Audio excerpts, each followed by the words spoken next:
Yo, yo, yo, what's up, everybody? Thank you for tuning in to yet again another fantastic indie creator interview. It's your Cape Crusader Cody, and we're keeping it geekly with our returning guest. We have Oscar Garza bringing in the hype for Mashbone and Grifty, their new debut coming out soon in June. Man, it's awesome to get you back on the show. We had you on 182. This is, 368? So almost a full crap load of shows in between, man. How's everything been? It's been great. Thanks for having me on the show. I'm just excited I'm excited to talk about my comic book and just talk about whatever. Let's let's keep it geekly, as you say. He said the name. So He said the name. I learned so much new stuff from you in the start of the interview, and so holy crap, you make video games. You are a pro wrestler. What don't you do, Oscar? You are a man of many talents. What I don't do, I don't know what I don't do. Sleep. That's what I don't do. I don't sleep, and I don't wake up early. Oh man, I feel that all too well. So pro wrestling, how long have you been wrestling for? I've been doing it for on and off since I was 17, which is a long time ago. And I've been doing it for about 9 years straight since now. Before then, it was on and off. Long story short, I was the original trainer for a company called Party World Wrestling here in Austin. Mm-hmm. They're still around. You might have heard of Mr. Luigi Primo, the wrestling pizza man. Oh, let's go. He came from Party World Wrestling. He was on AEW Wrestling on TNT a couple of months ago. He just went to Japan. He's a great guy. And at first, we did Party World Wrestling for about 7 years. Pandemic happened. Things stopped. But when things started to open up, it actually splintered a little bit. People got too excited and didn't want to just wait for the next Party World Wrestling show. So now there's 3 comedy wrestling shows in Austin, Texas. The wrestling fans, as the kids say, are eating well. Yeah. Here. There's a Party World Wrestling, there's Slam Portal, and there's the Fight Opera. And it's a ton of fun. And they're all working on the reg. Doing shows regularly, not stepping on anyone's toes. We're working together. So it's like one big circuit, or no? It's actually, they're actually very different. But we're all homies. So that's so cool. We don't step on and some people work with other people. So they have their core rosters, but people like me, we wrestle for all 3. So one weekend you'll go see Fight Opera, the next weekend you'll go see Slam Portal, the next weekend you'll go see Party World Wrestling, and it's a ton of fun. And the shows are, they're cheap or sometimes free. Like Slam Portal is a free show at Central Machine Works, which is a brewery. So you're gonna have a hell of a time there. Yeah. So what's your stage name, if you don't mind me asking?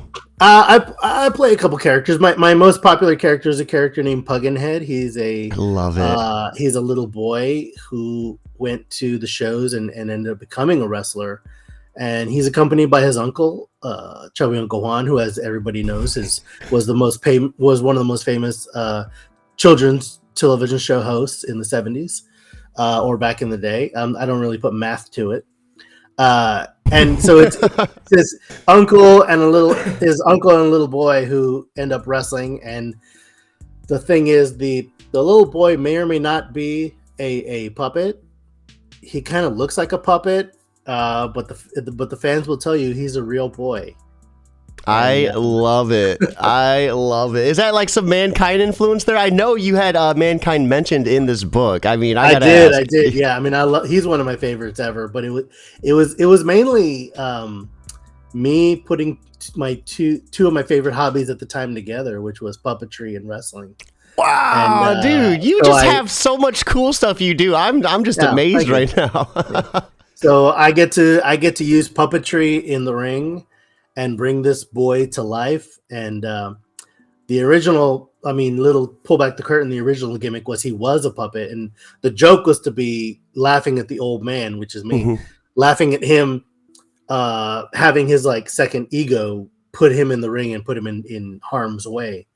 But a couple matches into it, I was gonna say in the ring, I was gonna tell the puppet that he's a puppet, and it's on his Instagram, Puggy Wrestler, and the fans started to boo me, even though they like the character, they started to boo me because I was like, should I tell him? And they started a he's a real boy chant, That's so awesome, though, right? That's powerful. And like when 1,500 people chant that they want something, and they want to bring this puppet to life and make him a real boy. At that point forward, he was no longer, the gimmick was he's real. And so like when people see it for the first time, the person next to him is like, oh, I got to explain this to you. He's a real boy. He's not but don't use the P word. He's a real boy. That's so cool, though. That man, that is awesome. So how that has to be very physically demanding too. Like doing it week after week. That's also impressive. Yeah, it's not easy. Yeah, I could probably make it easier by devoting more time to the gym. But with Puggy's help, he's the wrestler that I never could actually be in real life, and he can do any move under the sun. He's amazing. He's the best wrestler I've ever seen, to be honest. That's so cool, man. That is like you are living some big dreams here and working on video games too. Can you show off that the wall of video games? Yeah. I mean, these are all old. These are all kind of oldies. I played some of those. The Force Unleashed. The Force Unleashed 2, which was a lot of fun. Amazing. That's the one where he pulls the ship down, right? Or was that the first one? Oh yeah. He does it in the first one, but I think he does it in the second one too.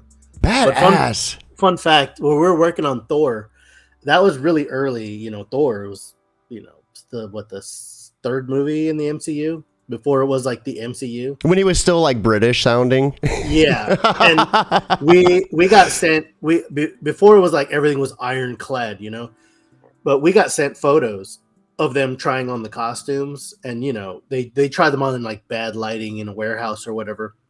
And without good lighting, those costumes just look like hot garbage, And we were working on this game, and we're like, oh man, we're working on a game for a movie that's just gonna tank. It looks so bad. That does not look like, that's not my Thor. That's not the comic book Thor, And turns out the movie was way better than we could imagine. And there was action scenes in the movie that we wish they would have told us about so we could incorporate it into the game. But it was really great to see that stuff, a year ahead of time, and be worried about it. But at the same time, it wasn't our problem. We're just making a video game, dude. And then be happy that the movie was a success. You had your hands in Star Wars, you had your hands in the MCU, you have your hands in wrestling, and you have your hands in comics. I mean, how did you get involved in creating comics? This is such a hilarious comic. I love Mashbone and Grifty. Like, awesome stuff, man. Thank you so much. Well, before I answer that question, just a real quick thing. Mashbone and Grifty, just talk about the book. It's a story about these two dummies who they're in their mid-20s. They haven't done anything with their lives, and they decide it's time to finally do something, right? And so they decide to be private detectives. They want to help their city. They want to be heroes. They worship this movie character named Denim Dakota Dan. He's like this like an Indiana Jones type guy, but he's instead of a museum curator or whatever, a professor like Indiana was. He's a private detective, and he goes on these worldwide crazy missions. And so they want to be just like Denim Dakota Dan, man. So they say, we're going to be private detectives. But how do they do that? Well, they just print flyers and put them all over town. Like, we're private detectives. That's all they do. Problem is, they live in a city, the city of New Brownsville, which is loosely based on Brownsville, Texas, my hometown, Budo 956. The town is in desperate need of heroes. So people just flock to them, needing help. And the first person who comes unfortunately, the first person who comes asking for help is an underling of El Luch, the most vicious big banana kingpin of New Brownsville. He runs the town, basically. He's got his fingers in everything. And what he did to this man, Felipe, was so heinous that he needed help. And nobody's going to help if El Luch runs the town. No one in town is going to help, except for these two nobodies who are private detectives, and they're under the radar. Hopefully they're not tainted by El Luch's money yet. So Felipe goes to ask for help, and hilarity ensues, calamity, tragedy ensues. These guys are weighing over their heads. It's like if Luis from Ant-Man tries to like fight the Kingpin. I love that. That's a perfect analogy. It might not work. It might not work. Are we allowed to talk about? Is it spoiler to talk about it, or? You know what? No, it's not. I want people to buy this fucking book. Look, it's an adult comedy book.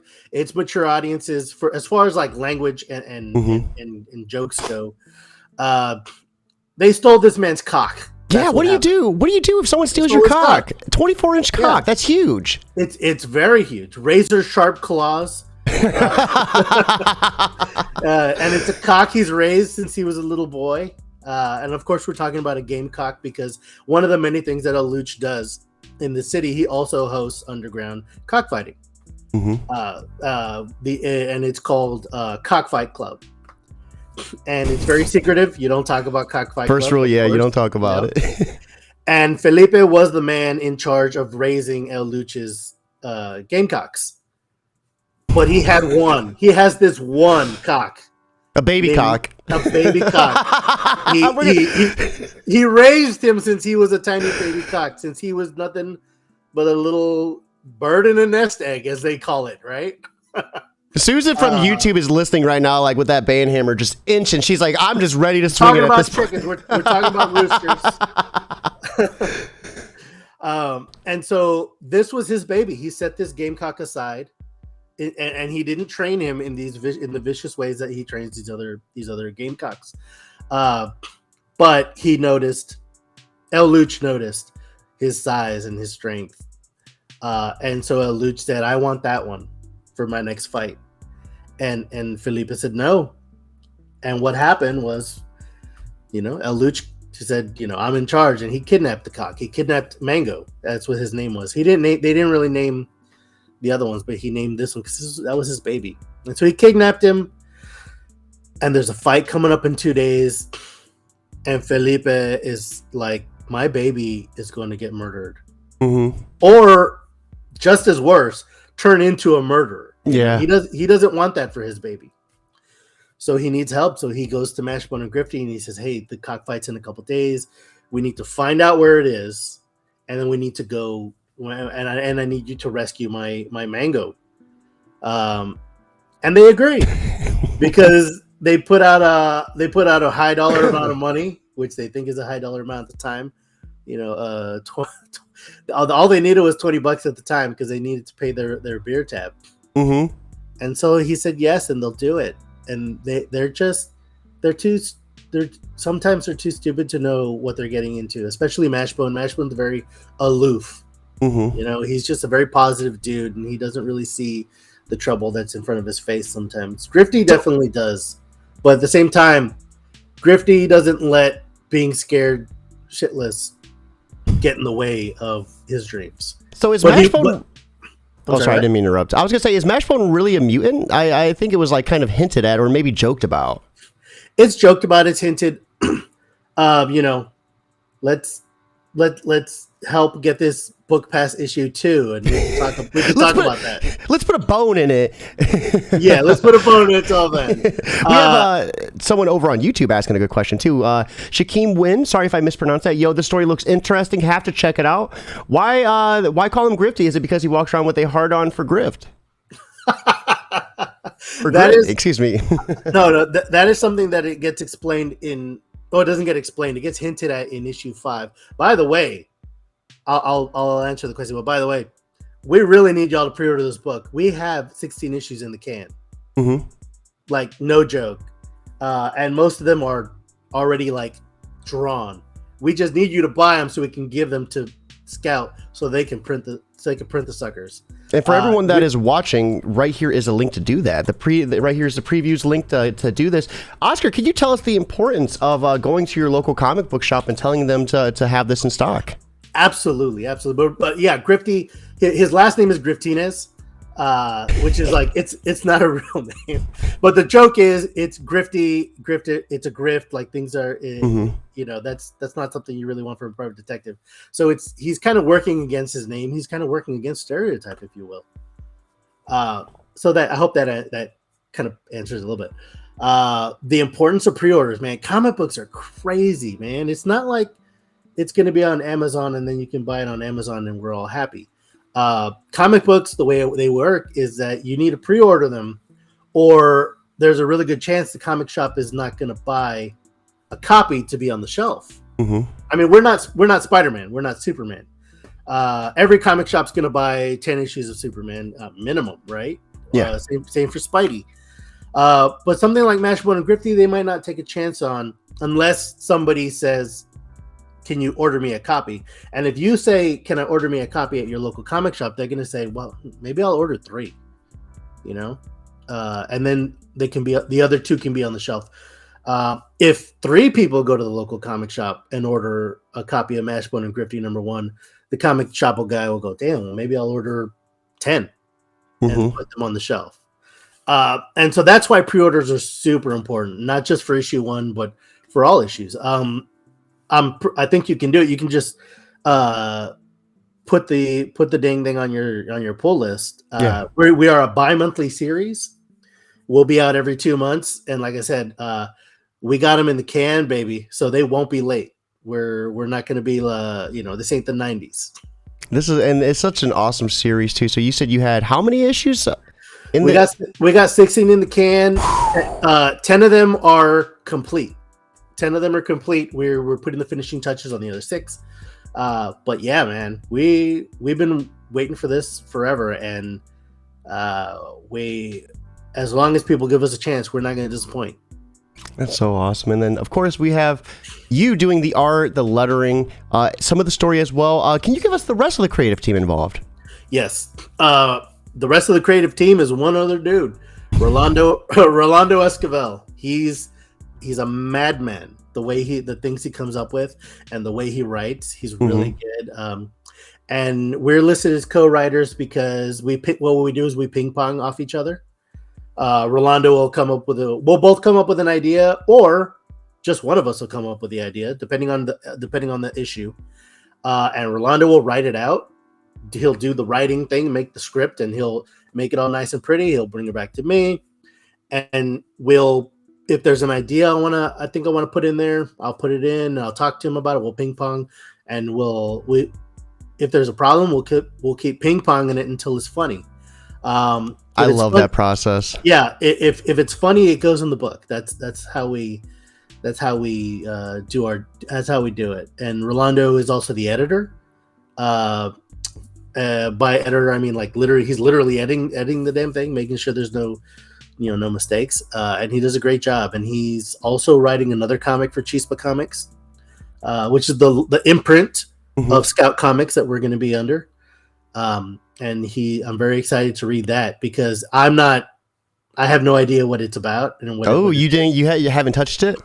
No, I was originally going to be the artist for it, but I had to drop out for scheduling reasons. So I'm really excited to see where he takes that idea. So are you like, I wonder what this other artist is going to be. Is it going to be as good as me? Like, it's going to be great. If it goes in the book, it's going to be great. That's all I know, man, for reals. And I can't wait to see it. I'm doing a couple books for other people as well. We're branching out, but Mashbone and Grifty is our baby, and as long as we're both alive, that's the way it's going to be. That's so awesome, man. How's the art process look like for you? Do you like to put on some wrestling shows in the background and listen to them while you're sketching some stuff out, or what type of mindset do you put yourself into? Yeah, I put just usually it's stuff I've already seen. Like I'll watch Lord of the Rings for the 100th time, or X-Men Part 2. That one's fun. I go old school with it. I like to also watch just old stuff like Jaws. I love Jaws. Just listening to that stuff while I work is really good. Something I picked up during lockdown is lo-fi hip-hop beats. Oh my God, I love. They just did a synthwave. They did a synthwave boy version of it that just came out the so little good. window popped up in the other building. That was crazy. I got really into that. It kept me sane during lockdown. And so I listened to a lot of that too. Today, being the day it is, I'm listening to Star Wars lo-fi hip-hop beats, which is great. They got a medieval version that hits pretty hard too. I would have never thought medieval lo-fi would have been good, but it is. Lo-fi everything. I'm here for it. That's rad. So, man, holy crap. We've had the opportunity to chat about this. What's next for you guys in 2023? Do you have any big plans coming out? Let's see. 2023. What's next is hopefully more Mashbone and Grifty. This year we'll have 3 issues out, and the way our stories work is that there's either 2 or 4-part stories. So the first one is a 2-part story arc, issue 1 and 2. Issue 3 begins a new 2-story arc, and then issue 5. Oh my gosh! Pre-order this book. We got to get to issue 5 because issue 5 is insane. It's absolutely nuts, and it's a 4-part story arc that delves into their backstories. Because right now we're just going on the crazy adventure. Mm-hmm. Issue 5, we're gonna get in. We're gonna get in right there to see a little bit more of their motivation, why they're doing this. We're gonna meet some of the family. We're going to Grifty's house. We're gonna meet the ex-girlfriend that he doesn't shut up about. Ooh, yeah, and we're gonna. I'm just gonna keep it real because I don't want to turn off. This ain't one of those situations where we're putting these women in bad lights. Mm-hmm. We're gonna hear the other side of the story, and the other side of the story is we're gonna hit Grifty with some reality. Maybe Grifty's in the bad light. Yeah, I mean, we're not gonna get 4 issues in and be like, "Oh, Grifty, he must be a hell of a boyfriend." he's kind of an idiot. Yeah, and I think you do a great job of even just showcasing that in issue 1. Just kind of early traits of that. Yeah, and issue 2, issue 3, he's so sad about the breakup still. Months later, and their big idea is to just go out and get trashed because that always helps. In the beginning, but not in the middle or not even close to the end, right? In the beginning to kind of take the edge off. Yeah, I get it, but the longer you keep going, the longer it hurts, man. Yeah, I mean, it does help unless you create more problems, spend all your rent money at the bar. That's not good. On nameplates that don't even spell your name right? Yeah, he's Mashbone, right? So that's awesome. That just leads to more problems sometimes, and maybe you need to take some more shady private detective work in order to pay rent this month. Issue 3. Hey, let's go. And then we have issue 2 that's going to be dropping in August. The second issue, the first rule in August. So stay tuned for that. Oscar, you've been on the show before. I mean, you know the drill. We love asking for a little bit of advice. So for anyone looking to just maybe someone like me, I suck at art and I want to get into it. I want to just start. I want to, and I have such a hard time getting over the perfectionist approach to it. I want my stuff to look perfect. How would you suggest someone like me, get over that? Just get into it and just be okay with what they're putting out? Well, I would strive to get better always, but at the same time, be proud of your accomplishments. Be proud of your accomplishments. For example, issue 1 and 2 of Mashbone and Grifty, I actually drew those in 2016, and now I've been drawing. I'm pretty old, so I've been drawing since 1984. But at that time, Mashbone and Grifty issues 1 and 2 is the best stuff I've ever drawn in my life, hands down.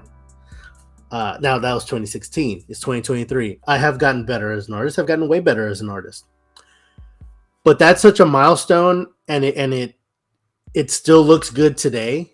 Mm-hmm. That I'm super. I never ever look at issue 1 and 2 and cringe. I just don't, because I think it looks beautiful. So be proud of your accomplishments where you can get them. Find your style. If you really love, I'm just gonna pull somebody out of the hat. Jim Lee. If you really love Jim Lee's work, don't be sad if your stuff doesn't look like Jim Lee.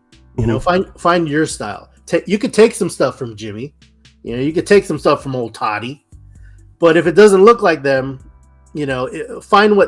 be happy with what you find what you can be happy creating, Mm-hmm. Find your style, I forget that fool's name, but style is what you do wrong. That's what I like that. That is good. That's good. Forget the guy's name. He passed away a while back. He's the guy responsible for getting the Schuster their Superman money. I forget his name, but he's awesome. Do you think Todd ever went by Toddy? Like, do you think that was old Toddy? according to Rob Liefeld's impression, he does. So, Oscar, we do a little thing different, this time around. I love to end the podcast on what you're consuming outside of creating. So, I mean, with that being said, I know you don't have time to play video games. So, what are you watching? If you're reading comics or books, what are you reading? Any TV shows that you're watching? Right on. Okay, so I just finished watching Primal. Ooh, you've seen that? I haven't. Gendy Tartakovsky's Primal. It's bonkers. It's the best show I've seen in 3 years. I love it. It's super good. It's very primal. It gets into that. It gets into that the core of what people of what some people watch TV for. It's like that the excess of violence. But at the same time, they hit you with that, but then they give a lot of heart. There's so much heart in that show. And there's a couple of scenes that really brought tears to my eyes. It was so good. Gendy Tartakovsky, I worry that, I don't worry. He's rich, but I kind of feel like his legacy would be bigger than it was if people could accept animation as stuff other than kid stuff. That's such a good point too, because animation is so much more. I love watching a really good animated film. Like DC animated films are some of my favorite. Yeah, they're fantastic. I love them. The Justice League animated series itself touched upon a lot of adult stuff, and I don't mean adult stuff like kissing and hitting the sheets. I mean government overreach and things like that, and then which is very cool to see. King of the Hill, that's Texan anime. King of the Hill. Yeah, not to get political, but King of the Hill is what I wish Republicans were like. Mm-hmm. I agree. I thought one way, now I think another. Propane. Yeah, I love. But then we get cotton. Everyone's like cotton, and that's the worst, right? Yeah, you don't want cotton, but there's a lot of cotton. No, that's awesome. Yeah, see, TV show, that's kind of me. I have 3 kids. I don't have 4. I don't know how you were doing it with 4. I thought 3 was a lot. And I had to take away TV shows. Movies, we're getting ready to see Guardians tonight, but that's because that's me and my girl, that's our date night. You know what I mean? I'm like, hey, let's have a date and let's go watch Guardians. She's like, hell yeah. And I'm like, it worked. Yeah, I'm actually going to go see that tonight as well. It's going to be awesome. I can't wait. So, prediction. Do you think anyone's going to die? Everybody dies. Everybody dies. I like that. Oh, let's go. Let's go. Oh, I don't mean in the movie. I just mean hey man, everybody dies. Oh, we're getting not political, poetic. Poetic here. I don't know. We were just talking about we're getting poetic here. Everyone dies. I like that. It's like air's poisonous and or something like air's poisonous every time you breathe it in. It resets the clock or something. I forgot what it is. I thought about that the last time I got high. It's is air poison? I got my cats high just before this interview. They're looking up all cute. I was like, you know what? I want to give you guys zoomies right before my interview. Here you go. Here's some catnip. So guys, once again, right here is the link to go to Previews World and get this pre-ordered. I mean, what are you waiting for? It is the day after New Comic Book Day. You have nothing to lose. And if you can't afford pre-ordering this, put this on Twitter, put this on Facebook, anywhere you can. Word of mouth is 100% free. And you're going to have a friend or family member who is going to love this. Oscar, thank you so much for coming by, swinging by again, and chatting. This was such an awesome time. And man, I cannot wait to see what else comes out from you guys in the future. Thank you. Yeah, thank you so much. And what will come out in the future? I'll tell you what, man. Issue 2, the thrilling conclusion of issue 1, issue 3 and 4, fight to the death on the football field. Issue 5, 6, 7, and 8, car chases, angry goats, murder, mystery, intrigue. Issue 9, 10, 11, 12.